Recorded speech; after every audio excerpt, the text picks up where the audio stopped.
नमस्कार। आज बात करते हैं कि कैसे सिर्फ 1 रुपए से भी 1 करोड़पति सोच अपनाई जा सकती है। बिल्कुल।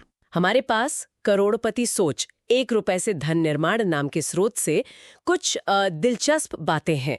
ये बताते हैं कि दौलत बनाने का सफर असल में बैंक खाते से पहले हमारे दिमाग में शुरू होता है। तो आज इन्हीं विचारों की गहराई में उतरते हैं। हाँ, जरूर।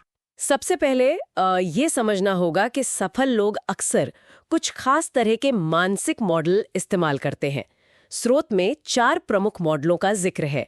एक तो कंपाउंडिंग यानी चक्रवृद्धि, हाँ, दूसरा लेवरेज यानी उत्तोलन का सही इस्तेमाल, फिर अवसर लागत यानी अपॉर्चुनिटी कॉस्ट को समझना, और हाँ, लंबी अवधि की सोच रखना। बिल्कुल। और साथ ही वो कमी यानी स्कैर्सिटी वाली सोच से बचते हैं और प्रचुरता मतलब अबंडेंस पर ध्यान देते हैं। हाँ, और ये सिर्फ अमीर बनने के नुस्खे नहीं हैं।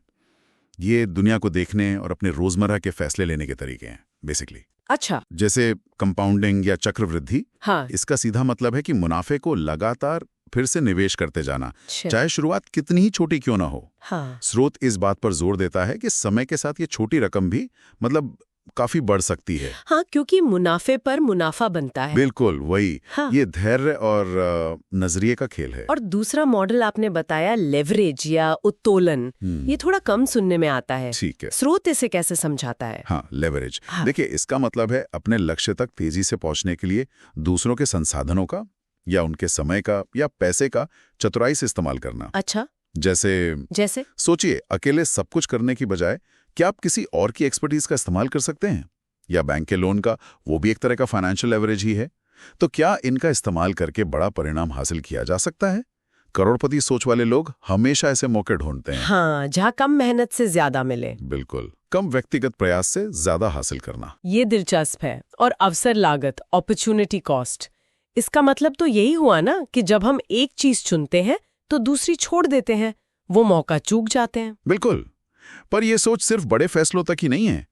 स्रोत कहता है कि हर छोटे बड़े खर्च या समय के निवेश से पहले यह सोचना जरूरी है कि यही पैसा या समय अगर कहीं और लगाया जाता, शायद किसी निवेश में, तो भविष्य में उसकी क्या कीमत होती। लेकिन रोजमर्रा की छोटी मोटी खरीदारी पर, जैसे कॉफी या स्नैक्स, इस पर अवसर लागत के बारे में सोचना मुश्किल नहीं लगता? कहीं ये बहुत ज्यादा सोचना तो नहीं हो जाएगा? हाँ, देखिए, शुरू में लग सकता है, बिल्कुल लग सकता है, लेकिन ये आदत बनाने की बात है।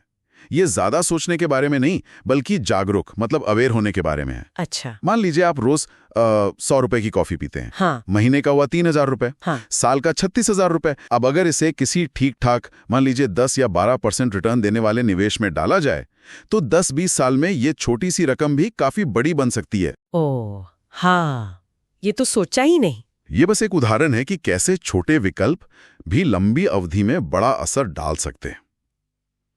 ये सोच हमें प्राथमिकता मतलब प्रायोरिटी तय करने में मदद करती है। सही कहा। और ये कमी बनाम प्रचुरता वाली बात, स्रोत कहता है कि कमी की सोच हमारी दिमागी क्षमता, हमारी बैंडविड्थ को कम कर सकती है, करीब 13 IQ पॉइंट्स तक। ये तो चौंकाने वाला है। हाँ, बिल्कुल। इसे टनलिंग कहा गया है।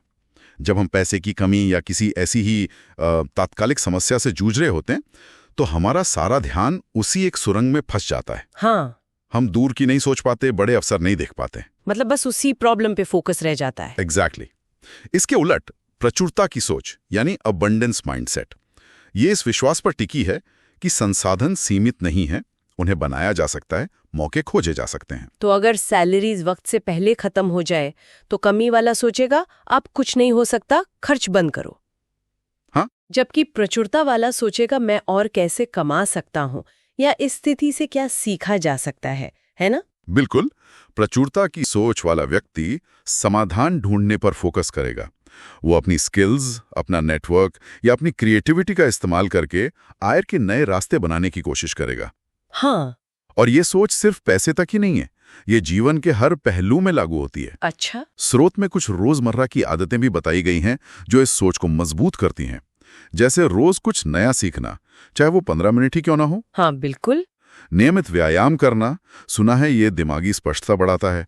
और उन लोगों से जुड़ना जो हमसे ज्यादा जानते हैं या जहां हम पहुंचना चाहते हैं। जी हाँ। और हाँ, जेफ बेजोस का रिग्रेट मिनिमाइजेशन फ्रेमवर्क भी इसी से जुड़ा है। हाँ, रिग्रेट मिनिमाइजेशन ये एक बहुत शक्तिशाली फ्रेमवर्क है। इसका सार ये है कि जब किसी बड़े फैसले को लेकर दुविधा हो तो सोचें कि 80 साल की उम्र में पीछे मुड़कर देखने पर आपको किस रास्ते को ना चुनने का ज्यादा अफसोस होगा। ये हमें तात्कालिक डर या आराम के बजाय लंबी अवधि के परिणामों पर फोकस करने में मदद करता है। ये तो बहुत गहरी बात है। और छोटी आदतें जैसे रोज उन 3 चीजों की लिस्ट बनाना जिनके लिए हम आभारी हैं, ग्रैटिट्यूड लिस्ट। हाँ, ये भी बहुत असरदार है। या ये कहना बंद करना कि मैं इसे खरीद नहीं सकती और पूछना शुरू करना मैं इसे कैसे खरीद सकती हूँ। बिल्कुल, ये छोटे बदलाव मानसिकता पर बड़ा असर डालते हैं। आभार व्यक्त करने से ध्यान कमी से हटकर जो हमारे पास है उस पर जाता है। हाँ, और कैसे खरीद सकता हूँ पूछना दिमाग को समाधान खोजने के एक्टिवेट करता है। सही। साथ ही स्रोत एक आम गलती लाइफस्टाइल क्रीप से बचने की सलाह देता है। लाइफस्टाइल क्रीप वो क्या है? इसका मतलब है जैसे जैसे आमदनी बढ़ती है वैसे वैसे खर्चे भी बढ़ा देना। अक्सर लोग ये करते हैं। हाँ, ये तो होता है। करोड़पति सोच वाले लोग आमदनी में हुई बढ़ोतरी का बड़ा हिस्सा पहले निवेश करते हैं और फिर बची हुई रकम से जीवन शैली अपग्रेड करने के बारे में सोचते हैं, वो भी अगर जरूरी हो तो। अच्छा, तो पहले निवेश फिर खर्च। बिल्कुल। तो कुल मिलाकर ये साफ है कि करोड़पति सोच कोई जन्म से मिली हुई चीज नहीं है। नहीं, बिल्कुल नहीं। ये मानसिक मॉडल, आदतें और नजरिए का एक समूह है जिसे कोई भी सीख सकता है और अपना सकता है। हाँ, सीखा जा सकता है। शुरुआत चाहे 1 रुपए से हो, असली बदलाव सोच के स्तर पर लाना होता है। कमी की सोच से प्रचुरता की सोच की ओर एक सचेत कदम बढ़ाना। बिल्कुल सही कहा। शुरुआत सोच से ही होती है और जाते जाते सोचने के लिए एक सवाल छोड़ जाते हैं। हाँ, अगर आज से हम सब सिर्फ एक मानसिक मॉडल मान लीजिए अफसर हागत वाला को अपने हर छोटे बड़े खर्च और समय के उपयोग पर पूरी ईमानदारी से लागू करना शुरू कर दें, तो अगले 10 सालों में हमारे आर्थिक जीवन में कितना और कैसा बदलाव देखने को मिल सकता है। वाह, ये सोचने वाली बात है।